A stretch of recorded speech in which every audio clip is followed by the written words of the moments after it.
Alright guys, so this is what's happening today. I'm doing a chayote, squash, and apple lime pie.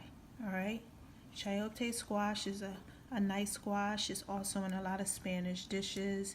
People use it, they stuff it with different things. It really tastes good and it goes good with apple pies. This is really good for like low carb too. You can use this right here instead of the apple. So what I'm going to do is just take this one.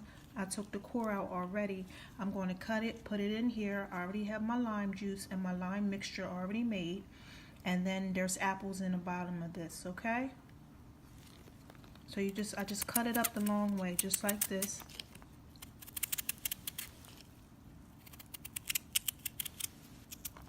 Nothing major.